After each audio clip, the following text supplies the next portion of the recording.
Back to our YouTube channel. So welcome back to our mini vlogs. So for today's vlog guys, so nakikita nyo to guys, ito po ay puso ng saging. Syempre guys, puso ng saging. And hindi ito guys saba ng saging. Puso po ito guys ng tundan na saging. Mula po yan dyan guys. Ayan. Kuha guys, so ang saging natin. So ito guys, ihahalo ko ito sa munggo. So, ang gagawin natin dito guys, tatanggalin natin to ng balat. Ayun, tinanggalan ko na siya ng balat. So, ito na nga guys, ang ating mini vlog for today. And huwag niyo kalimutan guys, mag-subscribe to our YouTube channel. So, ayan guys, so let's start now. Tatanggalan na natin to guys ng balat. Ito na guys, ang balat. Ito guys ay puso ng saging. So, una guys, kasi gigisa natin to sa munggo. So, ito guys, ito, tatanggalin natin to guys. Para mailuto natin ito guys, kasi pwede naman ito guys kasi hindi naman ito magulang. So gagawin natin, tatanggalin natin yan. Yan. Tapos ito guys, itong tatanggalan din natin ito ng balat. Yan. So hanggang sa ang matira nito guys, ito it's yung puti na lang. Yung ganito nakakinis. So, ayan. Tanggalin natin ito.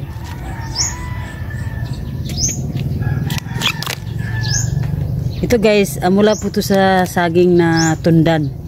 So, tanggalin natin ito. Ito na siya. Ayan. Tatanggalin pa natin siya guys ng konti.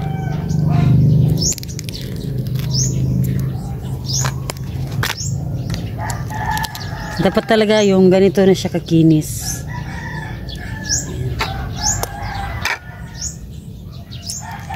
Ayan. So, ito na guys. Ito na yung saging guys. So, puso ng saging. Ito, ayan. So, madigta siya guys. So, ngayon gagawin natin guys. Yan. Itong mga ganito guys. Tatanggalin natin to ng ganito. Ayan. Hindi na lang guys kasi bata pa naman siya oh. So ito na nga guys yung aking puso ng saging. Mula po ito guys sa saging ng tundan. So ayan. So nakita nyo guys. So pwede itong gawin guys. Ihapang-halo guys sa mga gulay-gulay kasi nga which is a baby puso ng saging po siya guys. So ito lang guys ang aking mini vlog for today. And thank you guys so much for watching this video. Guys, ito na yung nakuha ko na guys doon sa labas. Ito. Ayan. So, nakita nyo kanina guys. Yung ginawa natin is tinanggal natin to. Ito na lang yung natira. Ayan. Tcharan! So, ayan guys. Mula po ito sa aming mga garden. Ayan. Ito guys, mula po sa garden namin. Ayan. Ito ay okra. Ayan. Pasensya na kayo guys sa ating background. And then, ito guys is, tawag ito, sitaw. Ayan. Mula pa rin ito guys sa aming tanim. Ayan. And ito guys, yung mga dahon. Maraming klaseng dahon ito guys. Kalamunggay, dahon ng kamote, at alagbati. And meron pa akong alagbati guys na nakuha ito. Ito guys is from my garden pa rin. So, doon pa rin namin ito nakukuha guys. So, ito ay libre na. So, diba, saan ka pa yan, guys? Pag meron kang tinanim, meron kang aanihin. Yes! Again, guys, itong mga gulay na to guys, it's mula po ito sa tinanim ng aking kapatid. So, ito ay okra. So, very fresh ang okra, guys. Tingnan nyo. Diba, guys, kung mabibili nyo ito sa palengke, guys, sobrang mahal talaga. So, pero guys, kung bibili nyo ito sa palengke, siguro nasa 25 pesos na ito guys. So, diba? So, ito na yung ating baby puso ng saging. So, ang gagawin natin guys, gagayatin natin to. Ayan. And after natin magayat, lalagyan natin ng asin at pipigain natin siya para mawala yung digta nito guys. Kaya, let's go! So, ito guys, ito yung ating nakuha kanina doon sa ating garden. So, isasama natin to guys doon sa ating gulay na munggo. So, ganito lang pagawa. So, dapat guys, it's talagang magtanim tayo para ang ingay ng aking aso. para meron tayong aanihin. O diba? Dahil nagtanim kami, meron kaming inanin. So dito guys. Ito guys, talagang super sarap ang alugbati guys. Lalo na pag bagong pitas. Talagang matamis-tamis, malinang-linang talaga. Ito lang. Meron akong background music guys. Yung aso. So, ito na siya guys. So, ihalo natin doon sa kinuha natin kanina. Then, ito yung ating puso ng saging. Yung ating star for all season. So, ito guys. So, gagawin natin ito guys ng maliliit. So, ayan. Ito. Tanggalin natin yung ungango guys. Kasi yun yung part na matigas. Ayan. So, ito na siya guys. So, ang gagawin natin, gayatin natin siya ng maliliit. So, ilalagay natin siya sa munggo. Hindi mo siya maliliit. Parang maninipis lang siya guys. Kumbaga. Ganito.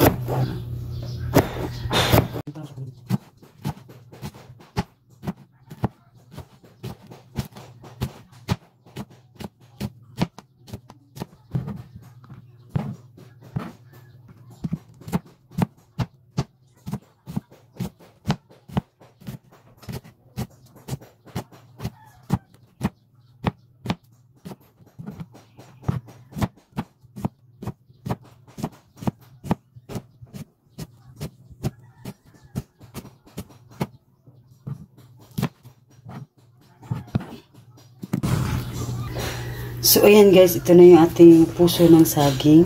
So, gagawin natin guys is, lalagyan natin siya ng asin. And after natin malagyan ng asin guys, pipigain natin para maalis yung digta. Kasi guys, yung puso ng saging guys is meron siyang mga digta. So, ayan, nakikita nyo guys, ayan o. So, ayan. So, ngayon guys, gagawin natin is, lalagyan natin siya ng asin. Then after natin siyang malagyan ng asin, pipigain po natin guys para maalis po yung digta ng puso ng saging para hindi natin masama pag kinain na natin guys. Kaya let's go guys, kuha muna tayo ng asin guys. So ito na nga guys, lalagyan na natin guys ng asin. So ganito lang natin siya guys. I-massage lang natin siya guys. So ayan, mamaya guys kasi pag nilagyan na natin siya ng asin guys, kusa po siya nagtutubig. Kasi natutunaw po yung asin niya. At yung asin po, yun po yung coast. Yung pong ano guys, yun po yung dahilan kung bakit nagtutubig po ang puso ng saging. So, ayan guys. Ipigain natin yan siya mamaya guys. And guys, tapos na siya. So, ibabad lang natin siya guys. Siguro nasa mga 5 minutes. And after 5 minutes, pipigain na natin siya guys. Kaya, I will back later guys. After 5 minutes guys, magbabalik po tayo. 75 years later. Dito. So, ito na nga guys. After 5 minutes, so ito na yung ating saging. So, pipigain na natin siya guys ng ganyan. Ayan. So, diba guys, yung may mga tubig-tubig niya guys. Ayan. Kasi guys, mula po ito sa asin na ating inano. So, ganyan. Pipigain lang natin siya pag ganyan. So, ayan guys. Gaganyan na lang natin siya. Ayan. After natin siyang tag dito. Yung saging guys. So, pipigain na natin. So, tayo na guys. So, hindi pa natin siya hinugasan guys. Sa asin lang to guys na ginagawa natin.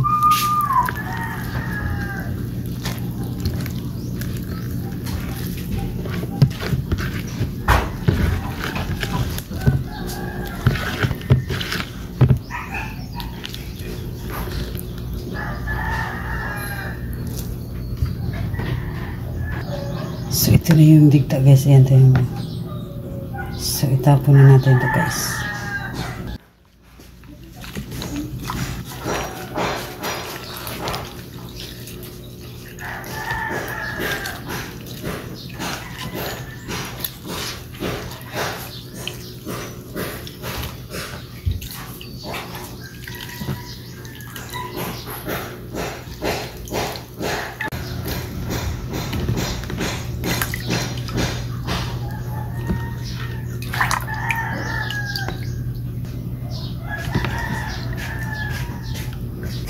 So, ito na guys, ito na yun na nga guys, ang puso ng saging natin guys. So, tingnan nyo naman guys. So, wala na siyang bigta guys. So, ang gagawin natin, ito yung ating okra na nakuha natin doon sa ating garden. So, kasi ako guys, para hindi yung gulay natin, hindi siya maglaut-laut. Maglaut-laut mo siya guys pag in-slice natin siya ng ganyan. So, ang gawin natin guys, salang natin siya na buo, ganyan. So, tatanggalin natin yung kanyang pungango. Ayan, ganyan lang siya guys. Kasi pag hiwain mo siya ng ganyan, yung gulay natin magiging lapot. So, ito, ayan. Dahil ito ay malaki. So, ang laki-laki naman ito ilagay sa kaldero. So, hiwain na natin ito guys. So, yung ano natin guys, para yung gulay natin, hindi siya maging laut. Yung okra natin, ilalagay lang natin siya pag malapit na maluto yung gulay or yung karne na pinaluluto natin. So, ayan. So, ito malaki siya. So, magulang yun guys. Kasi nga, ngayon lang namin siya kinuha para lumaki siya ng ganire. So, ayan o, medyo matigas na siya guys. So ayan. So, hindi na natin sama yan. So, ayan. And, ang gagawin natin guys, ito yung okra na to, kaya yan sinabi ko kanina. Saka lang natin sa ihalo, pagluto na yung gulay or yung karne, kung ano man yung lulutuin natin na lalagyan natin ng okra. So, yun, may yung maliliit. So, yung maliliit, hindi na natin siya putulin. Kasi nga, maliliit naman siya. So, yan. Ito guys, ayan o, mayroon pa siyang mga ganito guys. So, ayan. Kasi guys, yung maliliit, kinuha ko na siya kasi para pagdating ng panahon, hindi na siya lumaki. Pagdating ng panahon. So, ito guys. Sobrang lambot niya guys. Masarap to kainin guys. Pag hindi siya overcook. Dapat guys, yung ganito, hindi overcook para hindi siya maglaway-laway.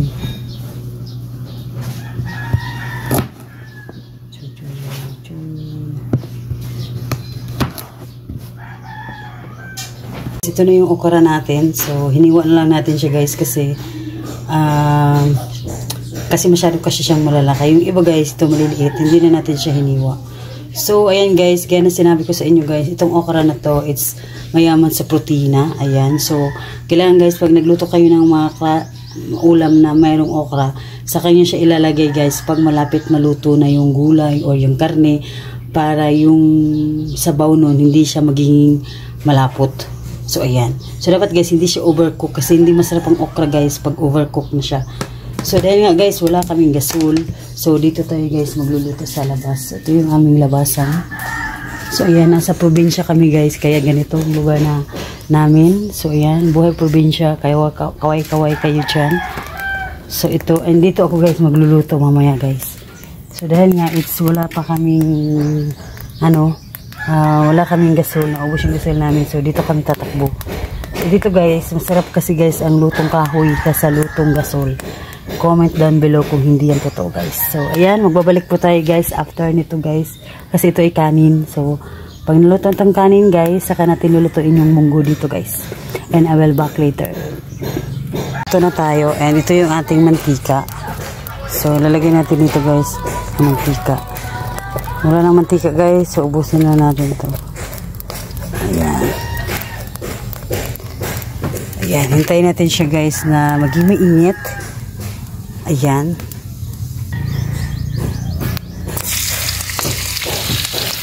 Ayun, nahulog na.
So ito na siya guys. Ito na yung okra natin guys nga nahuli. So isinalang natin ulit. Ayan. So mga na siya guys ang atong gulay. So ayan guys. So luto na yan guys. Huwag na natin i-overcook yung ating dito guys, yung ating okra. Dapat hindi siya naka-overcook para hindi siya malata. Ayan. So that's it. This is portion tatsalat. So ayan. Ito na siya guys. Yung ating utan. Muna siya guys ang atong utan guys. O diba? So munggo na may tawag ni sitaw, na okra, merong mga dahon-dahon na may tawag ito guys, may puso ng saging. Ayan, nag-mix-mix na to guys, grabe. So that is guys for vlog for today guys. Thank you so much guys for watching this video, and huwag niyong kalimutan guys mag-subscribe to our YouTube channel. Thank you so much guys, bye bye.